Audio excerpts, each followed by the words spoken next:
On va d'abord parler de la visite du chef de l'exécutif français aux États-Unis d'Amérique. Et puis terrorisme, le groupe État islamique annonce la mort de son chef.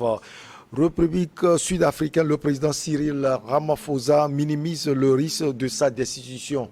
Et puis on termine comme de coutume par le Togo, attaque meurtrière à Tiwoli dans le nord du pays. Nos invités sont en place. Robert Kossigan à côté, président de Alliance Jeunesse et Développement. Francisco Napokura, lui, il est journaliste, directeur de publication de Tampa Express. Et Firmete Kouagbo, chroniqueur politique, il est également le directeur du Centre de recherche et de géopolitique internationale, Firmete Kouagbo. Chers invités, bonjour, vous allez bien? Robert Kossigan à côté. Bonjour Michel, bonjour à tous les téléspectateurs de Niwo TV. Je voudrais m'incliner devant la mémoire de nos 10 soldats qui ont perdu la vie face à ces bandits enturbanés à Tiwali. Puisse Dieu veille sur leur famille et toutes nos condoléances à la grande famille des forces armées togolaises et surtout aux familles éplorées. Je voudrais aussi prier Dieu de donner plus de protection et de sécurité pour le Togo lors de l'humanité. Nous n'avons que lui, nous comptons sur lui, que Dieu veille sur nos soldats qui sont au front et qu'il protège tous les Togolais où qu'ils sont. Et c'est le moment où les Togolais doivent se donner la main pour prier afin que Dieu puisse nous épargner de ces attaques qui deviennent récurrentes. On va parler de ces attaques en dernière partie. Bonjour Francisco Napokura, vous allez bien, doyen?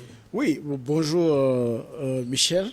Et bonjour également aux populations de Tomegbe. Oui, Tomegbe, chez vos beaux-parents. Sinon, c'était vraiment avec plaisir qu'on était avec vous à l'occasion de la disparition de votre beau-père Feu Glé. Glé Hans. Voilà, donc aux populations de Tomegwe qui nous ont servi du bon foufou. Ah oui, c'est très important, mais ce qui est encore très déplorable, c'est de voir comment nos routes sont devenues des squelettes. Ces routes du café cacao qui jadis traversaient ces localités. Aujourd'hui, pour y aller, avec sa voiture, ce n'est pas évident. Et la moto va plus vite, et même le vélo, n'est-ce pas, arrive à dépasser les véhicules sur ces voies. Alors que quand on parle de Tomegbe, de Kouma, tout, c'est vraiment l'or de l'humanité. D'accord. Donc, nos salutations également aux populations de Bago. Ouais. Et Bago, c'est à Tchamba. C'est un village de Tchamba. C'est dans Tampa Express. Oui, dans Tampa Express, nous avons fait vraiment un projecteur sur Bago. Et Bago qui attend de l'électricité depuis des années. On leur promet à la veille de chaque élection, on sort quelques poteaux pour tromper les populations. La toute dernière fois, on leur dit que le bateau qui a transporté disons les poteaux pour rallier disons 5 et 20 km entre Goubi et Bago, et que le bateau a chaviré en haute mer. Donc la guerre en Ukraine, Poutine et Zelensky ont encore des problèmes. Cette fois-ci, c'est avec nos amis de choses. Donc également, nous profitons de l'occasion pour dire que Tampa Express est dans les kiosques, c'est un bimensuel. Et Tampa Express est également sur le site www.tampaexpress.net. Donc accessible à 5 000 francs, à 500 francs CFA. Maintenant, toutefois, nous sommes en train d'envisager, parce que beaucoup nous réclament les PDF, parce que c'est un travail que nous faisons. Imaginez, vous allez voyager, aller une fois, 2 fois dans une localité autre pour faire des articles et puis les mettre comme ça dans le milieu public. On peut aussi faire appel aux gens pour sponsoriser nos numéros, parce que c'est très important.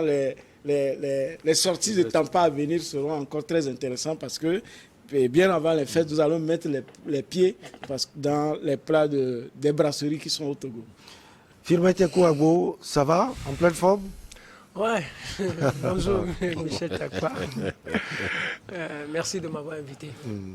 Allez, on commence donc par la France et les États-Unis d'Amérique. Le président français est arrivé mardi soir à Washington, aux États-Unis d'Amérique, pour une visite d'État qui mêlera les fastes de la Maison-Blanche aux discussions stratégiques avec le président Joe Biden sur le protectionnisme commercial des États-Unis et sur la guerre en Ukraine. On va écouter le président français Emmanuel Macron qui dénonce déjà la politique anti-inflationniste des États-Unis d'Amérique.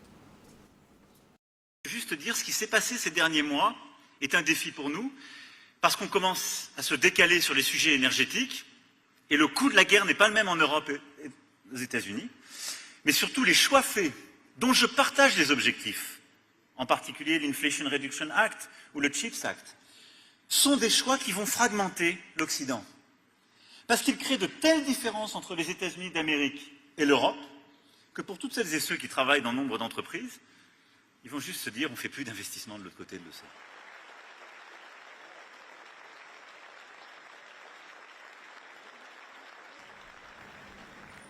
Francisco Napokura, c'est un moment pour célébrer l'amitié entre les deux puissances mondiales, mais également un moment pour se dire des vérités. Oui, et surtout aussi un moment de réconciliation, parce que les États-Unis, ils envoient des coups. Je crois que Macron vient de le dire, la politique inflationniste des États-Unis ne l'agrée pas, et lui-même il a dit que ça va dynamiter l'Europe. C'est en train de dynamiter l'Europe. Vous n'avez rien. C'est-à-dire que l'Europe pratiquement n'a pas grande chose. Mais avec la guerre en Ukraine, on a vu que c'est la Russie qui leur donnait surtout. L'Allemagne qui avait une économie prospère, c'est grâce, n'est-ce pas, au pétrole, au gaz russe, qui était tellement moins cher.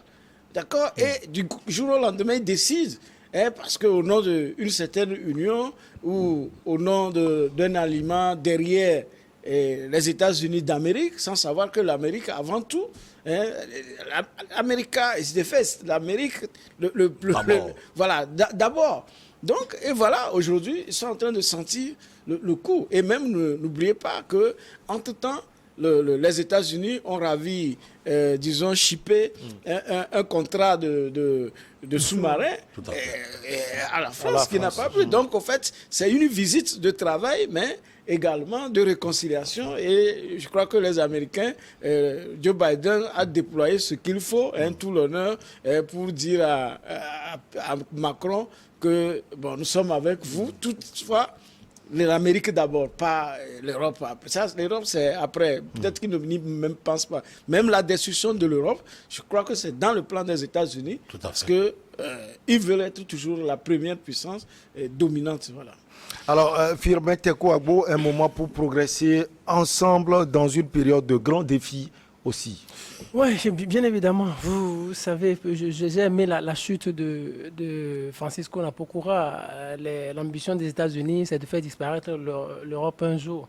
Les États-Unis n'ont jamais voulu, en tant que tel, que l'Europe progresse d'une manière significative. Les États-Unis, dans leur politique, n'ont jamais tenu compte de qui que ce soit. Par exemple, quand vous prenez même les Bush, c'est les États-Unis d'abord. C'était les Bush, surtout le papa Bush qui avait sorti. Surtout les républicains. Oui, papa Bush au début des années 90 qui avait sorti le thème, le nouvel ordre mondial. Le nouvel ordre mondial, un nouveau monde qui va être construit sans les autres, où les États-Unis seront toujours en première ligne. Donc, en ce qui concerne l'Europe, ils ne voudront jamais que l'Europe soit au premier plan. Ils veulent être toujours ceux-là qui décident et de la vie de l'Europe et de l'avenir de l'Europe. Et je pense qu'ils ont raison parce qu'ils ont pas, je ne dirais pas qu'ils ont tout, mais ils sont les puissants. Ils sont les puissants. Aujourd'hui, quand vous parlez de défis, quand on parle de défis et on parle d'enjeux, pour cette visite, il y aura des choses fondamentales dont les deux chefs d'État vont certainement discuter. ils vont discuter de l'Ukraine. L'Ukraine, ça, c'est primordial. Et à ce niveau même, vous voyez, par exemple, dans le mois de novembre passé, les États-Unis ont avancé plus de 400 milliards de dollars vis-à-vis de l'Ukraine. Or, c'est maintenant la France est en train de programmer 23 milliards de dollars l'année prochaine. Vous imaginez, vous voyez déjà l'écart.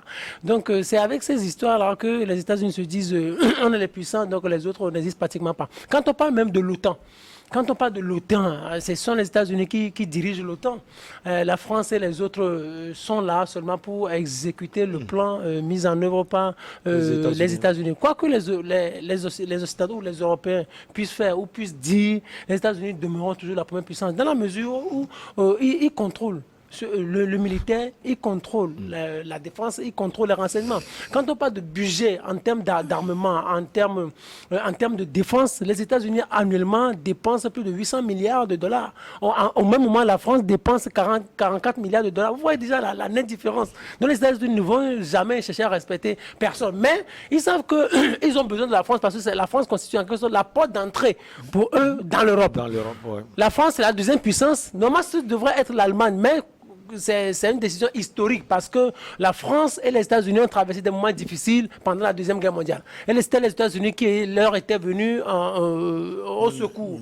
Les États-Unis les avaient aidés. Donc les États-Unis considèrent toujours que la France constitue leur porte d'entrée. Donc s'ils ont quelque chose à discuter avec l'Europe, ils aiment discuter d'abord de cela avec la France. Et aussi, c'est une question de manipulation politique. Et ils rappellent toujours à la France ce qu'on leur avait fait et que la France ne pourrait jamais se passer d'eux. N'oubliez pas cette histoire de renseignement, d'être mis à l'écoute qui avait existé au temps de Sarkozy et Barack Obama.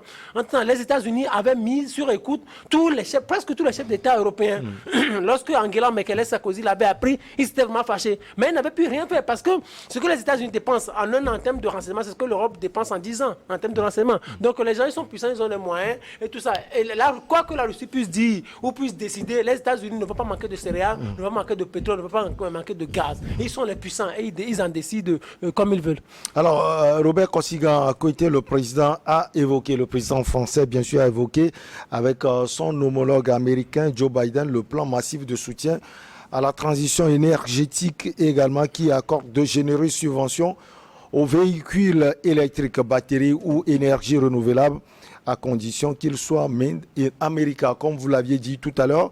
Donc, les discussions ont porté surtout aussi sur le plan énergétique. On a dit beaucoup de choses. Oui, comme l'ont dit déjà mes deux confrères, c'est là où le bas blesse. C'est un problème épineux sur lequel déjà Macron, avant de partir, a discuté de ça avec les opérateurs économiques et les grands industriels français. Il a discuté de ce problème avec eux. Ce plan des États-Unis casse énormément. Alors le commerce et même les industriels dans le même domaine là-bas en Europe. Ce qui fait que l'Europe connaîtra des méventes parce que justement ceux qui fabriquent ces mêmes véhicules là-bas aux États-Unis seront subventionnés, seront aidés par l'État.